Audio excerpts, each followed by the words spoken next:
Hello, all of you vaingloriously wonderful people.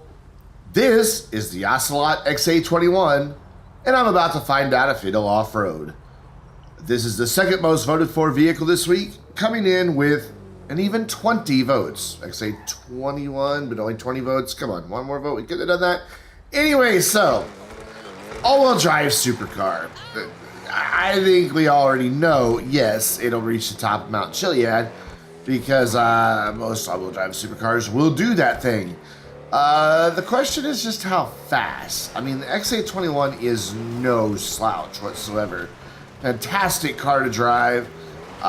Typically very composed. It does want to oversteer a little bit if you get too hard in the throttle on a curve, but because it's all-wheel drive, if you're already on the power, when you enter a curve, it wants to understeer. Best of both worlds, worst of both worlds, worst of both worlds. But it's not too pronounced with the XA-21. It's a decent car. Excuse me.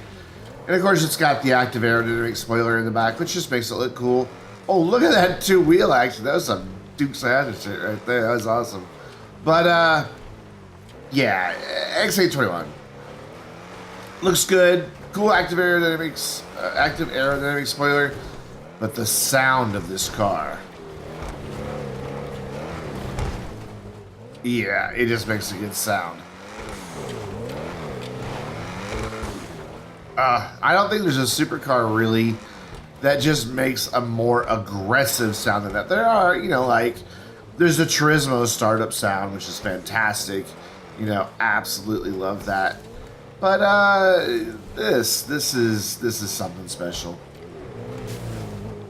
So like I said, it really is just a matter of finding out how quickly we're going to get to the top. And honestly, I've made a couple mistakes. We had that two wheels there for a minute, and now we just had that little spin there that cost us some time. So we've already looked at some things that are potentially slowing us down from getting our best possible run. We'll just have to see how we do. Of course, I think the best one ever was like a 238. I don't know. I'd have to look at my spreadsheet to know that for certain, but I know it's right around that 2.5, 2 3/4 minute mark,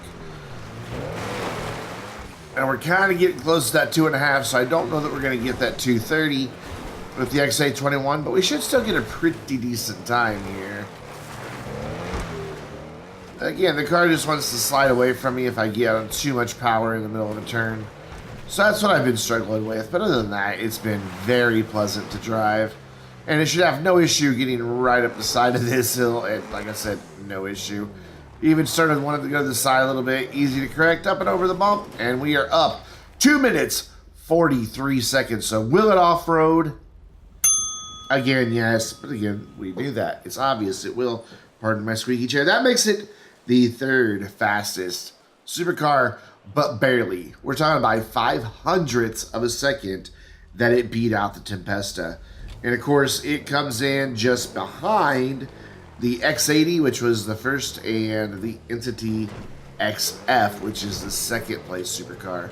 So not a bad little group up there at the top. I was really surprised when I went and looked at the numbers that the X80 Proto was so high up. Anyway, so back down the mountain. Again, I'm not really expecting too much. Car has phenomenal brakes, good handling. It doesn't get too unsettled over the bumps. I am just trying to keep speed down at this point, because it is a lightweight car. We don't want it to, you know, go flying too terribly far. Sorry, my phone ringer kicked in there for just a minute, and I had to get rid of that. But, yeah, we're doing all right here. Uneven bit, not a problem whatsoever. And first jump, ooh, not so pretty on that first jump though, was it? Not really. Let's see how we do here around some of these tighter bends. Fine, the understeer isn't really causing too much of a problem. Big jump, entered it a little uneven, but in the end able to shave some speed off, and it landed just fine. Coming up to the next big jump here, and a lot less drama, but again, it's still landing really hard. Really, really hard. I don't know if it's because I'm on the brakes. It's just kind of insta-stopping there or what's happening, but made a weird, wicked noise going through there. But it's definitely easy enough to control going through all of here.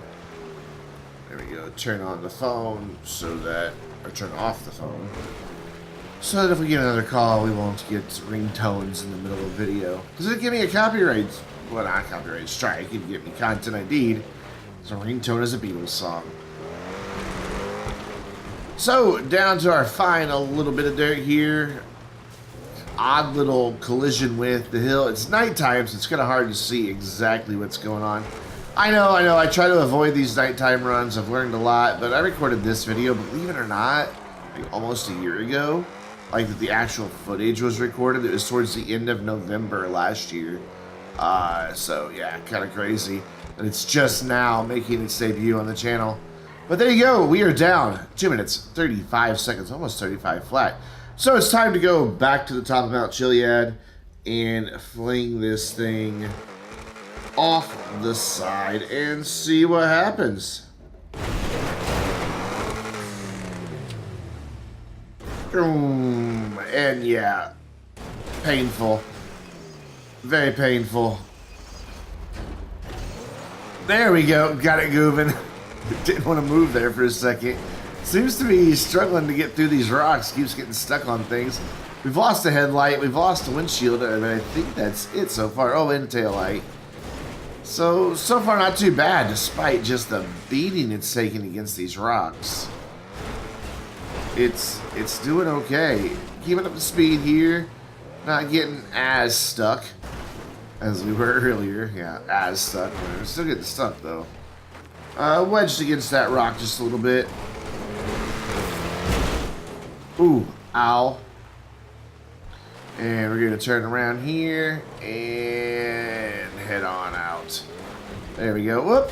Managed to catch the edge of that a little bit. Sent us into a slight barrel roll.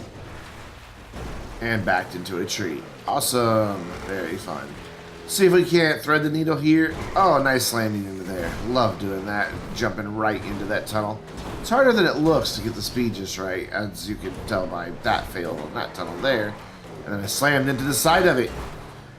If we can ever get on the wheels, we can test out how it does in the bumpy, muddy bit here, but that's a question of staying on our wheels right now.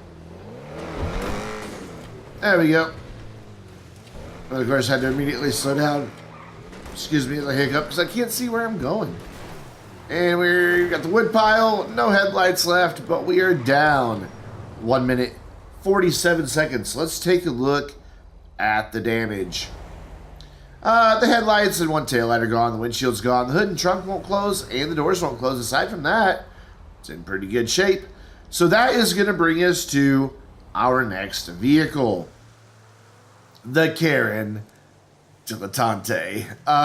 Yeah. This vehicle received the most votes this week, coming in at 25. And, oh man. Alright, so first things first, it's front-wheel drive electric car, so I'm not expecting a whole lot. However, it is my front-wheel drive electric car, as you can see from the old license plate. Need to update that to the VTYB.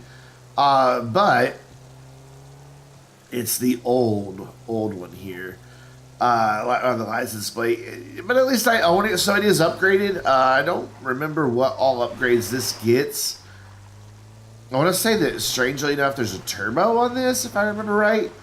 Because I'm pretty sure that this car will operate with a gas engine over certain speeds. I don't think it's entirely electric. I mean, it does have, if I remember right, if I can see the back of it, I'm pretty sure this car actually has an exhaust pipe. So I think it is a true hybrid here. But we'll see. The problem is, this car doesn't get a lot of speed, ever. It just never goes fast. If you've ever stolen one to try to run from the cops, you know that's true. But on top of that, it's really torquey, like most electric cars are, which can be a problem when we get to the really steep sections. If you don't have speed, but you have a lot of torque, and you don't have the traction in the tires to deal with that torque, you get nothing but wheel spin. And you can already see that that lack of top speed and that lack of overall power to get the car going just isn't there. But there we go, wheel spin. It doesn't have enough traction to keep the wheels from spinning, and it doesn't have enough top end power to keep the car moving forward. So we wind up stuck on the side of a mountain, which is, well, it's a little frustrating, honestly. But I kept trying, pushing, trying to get the car to do anything at this point. And believe it or not, this was not full throttle. I know there's no engine noise to gauge it by, but it is not full throttle by any stretch of the imagination. So I'm going to back up a little bit and give it a chance here. But boom, instant wheel spin, not good. It's making it hard to keep the thing going straight. Yeah, it's just a struggle, a constant struggle all around. So I'm calling it a DNF. However, I would like you to know that I spent another 4 minutes beyond this trying to get this car to go up the mountain, including at one point thinking, okay, if it's front wheel drive, how about I drive it in reverse up the side and see if it does any better? And it did get higher than what you're seeing now, but still, it just was not enough to get this car to go up Mount Chiliad. So it's a shame. It really is. But you can tell I definitely kept at it with this car. But hey, I know what you're all here for, and that is to see a damaged descent. So let's go back to the top of Mount Chiliad. And here we are. So the question is, how did I get here if it couldn't drive up the mountain? Easy. You kind of see that busted out taillight there? That's where the cargo bob's hook hit it when I was initially trying to pick it up. Yeah, used a cargo bob. It's also how the windshield got busted. I went, grabbed my buzzard, or somebody took me. I don't remember. Again, I recorded this car almost a year ago as well, but it was a cargo bob. And I know it was a cargo bob because in the footage that I edited out on this video, I spin the camera around and, well, there's a cargo bob sitting there. So that's how I got up here. No magic, no mods, just a good old-fashioned cargo bob. Usually they're pretty easy to find during the day if you go to the Grapeseed Airport. They're just over there. So, the Dilettante, Dilettante. I always want to say Dilettante, and it's wrong. It's Dilettante. Dilettante. I'll get it. It's one of our original cars in the game. As in, it came out. Ooh, ow, that was hit so hard it took some health. But anyways, as in this car was in the game when the game launched. Because of that, it's got a more accurate damage model. So body panels can not only break off, but they can bend and twist and become deformed. As you can see, at least with the front bumper there, you can see that it's kind of all getting smushed together. Looks like the back end is collapsing a bit as well. But this thing is taking a beating, but man, it just keeps going. Oh, managed to nail the concrete at the top. And that was enough to take off the hood. Yeah, definitely taking a big beating here. Oof. But through the bumpy money bit without too much drama, let's climb up by the wood pile. Let's roll it by the wood pile instead. There we go. And we are down 1 minute, 51 seconds. And let's take a look at the damage here. It is pretty significant. All the lights gone. All but one window is gone. The front bumper, the hood, the trunk, all missing. Has some bent wheels and some pretty significant body damage. Hey, that's going to do it for this episode of Will It Off-Road. Don't forget to go vote for the vehicles that you want to see featured in upcoming Will It Off-Road videos by clicking on the link in the description down below. And until next time, I'm Brandon, reminding you to stay vainglorious.